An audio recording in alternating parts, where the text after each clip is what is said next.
BNP তো referee সহ খেলতে চেয়েছেন। একটু আগে যে আপনি বললেন যে বিএনপি নির্বাচনে কেন আসে না, বিএনপি তো আসবে না।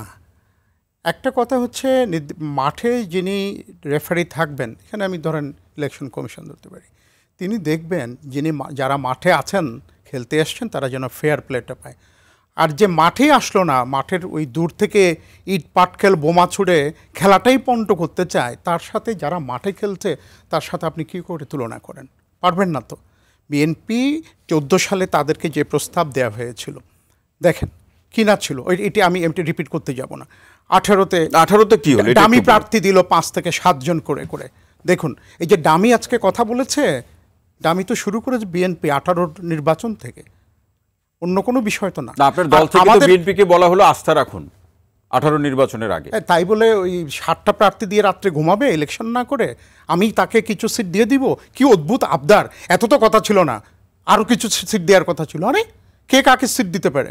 আপনি যদি ইলেকশনটা কন্টেস্ট না করেন, একটা সিটে 5 থেকে 7 জন ক্যান্ডিডেট দেন, আপনাকে কে সিট দিয়ে দিবে? কোত্থেকে দিবে? তখন তো আবার বলবেন যে আওয়ামী লীগ করে বিএনপিকে দেখুন এই যে 6 জন, 6-এর পাশে একটা শূন্য লাগান।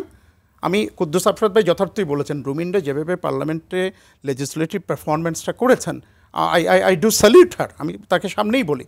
কিন্তু তার পাশে একটা শূন্য যদি থাকতো, বুঝতেন সংসদটা আরও কত প্রাণবন্ত হতো, চ্যালেঞ্জিং হতো। সব বিরোধী দল তো সবসময় চ্যালেঞ্জ করে। শূন্যটা কি আওয়ামী লীগের ঘরে আটকা পড়েছে? এই যে এই শূন্যটা ওনারা ঘুমিয়ে শেষ করে দিয়েছে। আপনি একটা জিনিস বলেন, বিএনপি নির্বাচনে এসছেন বা অন্য দল আসবেন, আওয়ামী লীগের কাছে কি করে প্রত্যাশা থাকে যে আমরা এত সিট কম পেলাম কেন? আপনি যদি ইলেকশনটা না করেন, ওই যে খেলাটা না খেলেন, দাঁড়িয়ে থাকেন, তো অপরপক্ষ তো আপনাকে জালে গোল দিবেই, 300 হতে পারে 90 মিনিটে যদি আপনি চুপ করে থাকেন। কিন্তু এখানে ফান্ডামেন্টাল মিস্টেকটা দেখেন, আপনি রেফারির কাছ থেকে আশা করছেন যে মাঠের বাইরে থেকে খেলাটাকে পণ্ড করছে তার নির্বাচন অধিকার নিয়ে, সে তো মাঠেই নাই রে ভাই। আরেকটা জিনিস দেখুন, খুবই ওনারা বিশেষ করে সাকি যেটা বলেছেন বিএনপির জন্য একটা গাইডিং টর্চ দিয়েছেন, টর্চ বিয়ারার, সেটি হলো এত কিছুর পরও ওনাদের ভাষায় মানুষ ওনাদের পেছনে আসে না কেন?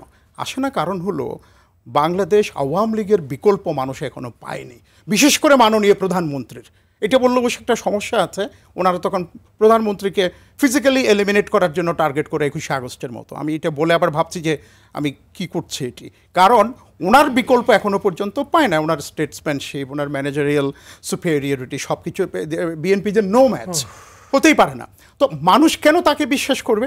আর অতীতে যখন মানুষ বিশ্বাস করেছে 2001-এ, আমি ধরে নিলাম যে বিশ্বাস করেছে, তারপরে ডিভিডেন্ডটা কি? What electoral dividend BNP goat for the people? একেবারে শেষ লাইনটা শুনবো, পরে আমরা ফেরার মতো সময় জি শেষ মন্তব্য শুনবো। কি ডিভিডেন্ড শেষ লাইনটা শুনুন নাই যে বিএনপিকে কেন বিশ্বাস করবে? শেষ লাইনটি কি থাকবে? শেষ লাইন কি বলবে? শেষ লাইনটা আমরা এটা হতে পারে যে একটু আগে কুদ্দুস আফরাদ ভাই বলেছেন, সাকিও কিছুটা ইন্ডিকেট করেছেন, there should be an exit.